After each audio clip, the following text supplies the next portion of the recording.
Hi, I'm Professor Green, and today we'll be talking about Chapter 8, Organizing and Outlining. Let's go ahead and get started.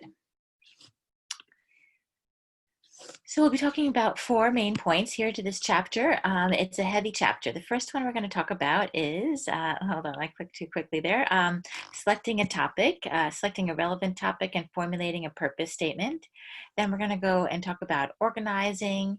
We're going to talk about main points, connecting your main point and your purpose. And I capitalize that word because it is so important. You want to always stick to your purpose. And then we're going to finally talk about outlining. Hopefully, that should just be a review for most of you from your English courses. Let's go ahead and talk about selecting a topic. So, your topic, uh, purpose statement, and writing on the topic. Let's hop into the topic first. Good. So, the topic is one relevant idea to the audience. So think about things that your audience will be interested in, right? You all know that they're students, you all know their approximately their ages, you know, you've met them already. So think about something that might be relevant. Most of us are not of retirement age, so you're not going to want to talk about Social Security probably, or what you want to do when you no longer have to work. You want to talk about something that is maybe relevant to your college or relevant to where you go to school. So let's go ahead and think about that. We're also going to think about finding a topic that's found often by observing what is going on around you, right? There's lots going on around us these days, right? We're in the middle of a crisis, we're in the middle of a pandemic, so we're in the middle of things going on at home. So I love hearing about things that are going on for you in your background, in your experiences, in your here and now. Then you're going to talk about brainstorming as well. So just kind of writing down 10, 20 topics that come to front of mind, right? That's what brainstorming is all about. You can also locate your topics within pre-existing knowledge and interest. This is a great opportunity to research and get to know a topic a little bit deeper. So maybe you're interested in video games. So a great opportunity to do some hardcore research on that. Or maybe you're interested in turtles, right? Or maybe you're interested in the country of Switzerland. So think of something that maybe would spark your interest, especially when you get into graduate school. You're going to think about that a lot because you're going to really grapple with a topic for a year or two. So they always say when you find a thesis topic, find something that super interests you because you're going to spend a lot of time researching it. Here in this class, we don't spend a ton of time, but still find something that interests you today. Great. So let's go ahead and move now into the purpose statement. And then we'll go into the thesis and then the writing. So the purpose statement here is, this clearly states what you would like to achieve. When composing the speech, you continue to ask yourself if the statements support the goal. So that's why the purpose statement is so important, because as you go through and do your research, you're going to get hit with lots of information from lots of different sources, lots of different places, and you want to make sure that you stick to the general purpose, right? So, for example, when you talk about video games, you might be doing research. You might find research that says, you know, when people do participate with video games, or how they participate with the game, why they participate with video games. So your purpose statement is going to narrow down exactly what it is that you want to talk about. Maybe you just want to talk about where people focus on video games, you know. So you want to really, that purpose statement will bring it down into 2 or 3 areas that you want to focus on. So general purpose statements lay out the broader goal of the speech, while specific purpose statements describe precisely what the speech is intended to do. So the example that they give in the book of a general purpose statement is, at the end of my speech, the Clark County Zoning Commission will understand that locating businesses in a bog turtle habitat is a poor choice with a range of negative consequences. Okay, so let's go ahead and jump into the next slide, because that's going to talk further about what we're talking about here, the thesis.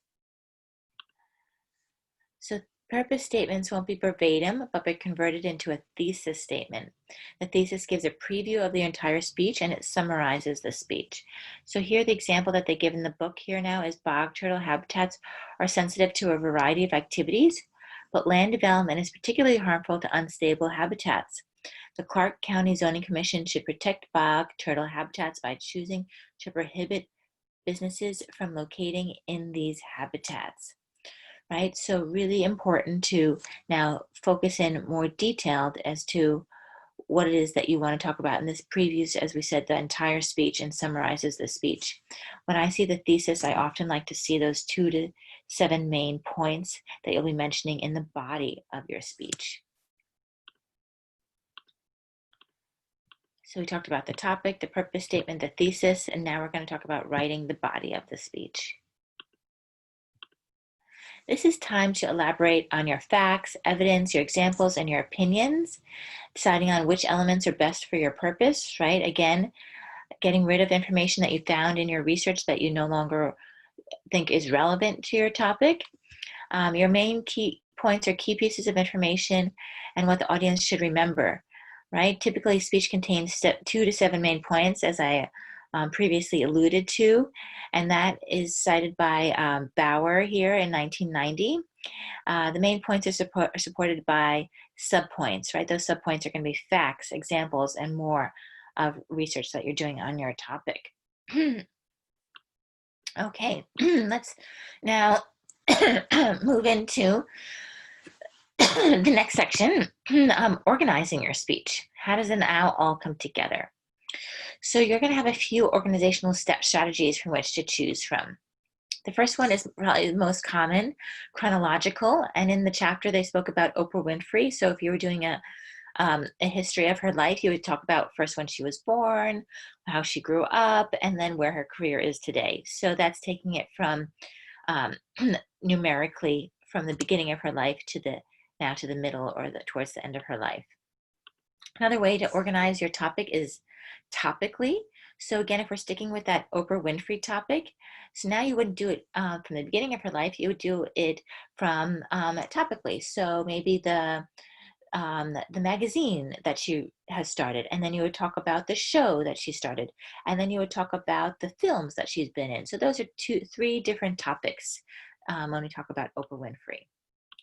The next way to do it is spatial, geographical, or physical. This is a fun one when we talk about Oprah Winfrey, right? Because she does it in Chicago, right? She films her show in Chicago, but she really lives for the most part here in Santa Barbara, from what I know and understand. And she has homes all over the world. So that would be geographical, a way to organize Oprah Winfrey's life. Another way to do it is comparatively. So maybe you want to compare Oprah Winfrey with Ellen DeGeneres. So you're comparing her life and where she's gone with her show as to where Ellen DeGeneres has gone with her life and her show.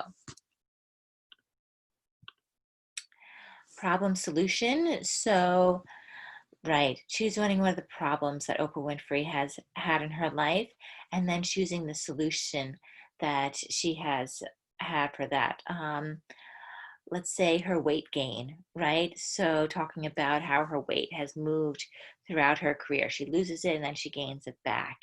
And she's healthy and then she's unhealthy. So maybe you might want to talk about that her journey in her weight gain, her problem with weight, and how she's solved that or continues to solve that throughout her life. And then a last strategy to organize your speech could be on causal, so a cause and effect. And a good example to do with Oprah Winfrey here would be potentially some criticism that she's had against her house in Santa Barbara. I don't know too much about that, but I know that she has, like the land and the grass and the water that she uses. So maybe doing some research about all the space, and so the cause of that strife, of that conflict, and then the effect that it's had on her life, and the effect that it's had on her management of her home, and the effect that that's had on her life in general, or people that have gone under criticism, celebrities, for having these huge homes. So lots of different ways to organize your speech, and it's up to you how you want to do that. Let's go ahead and hop into main points, connecting your main points. This is something that is so simple, but is so easily forgotten when we talk about our speech, right? That these are words or gestures that allow you to move smoothly from one idea to the next, showing relationship and emphasizing important points. Here we come back to one of my favorite authors in communications, Bibbe and Bibbe. They spoke about this in their book that was published in 2015, and it's mentioned on page 204. It's a couple from the communications field that are just amazing when it comes to any different type of communications. I cited them quite a bit in my thesis at Pepperdine. So these are called signposts and connective. So these words are gestures that allow you to move from one area to the next. Some examples are my first point is, my second point is, my third point is. These are transitional statements, right? Moreover, I'm going to be speaking about, again, and you can use words and gestures, right? To say, okay, next we're going to. Great. And these are national segues that makes the audience members aware that another point is about to be made, also known as internal previews. So important, right? Because the audience wants to know exactly where they are in the speech. You want to continuously set expectations for the audience, right? You want to let them know, okay, now we're ending the speech. Now we're going into questions, etc.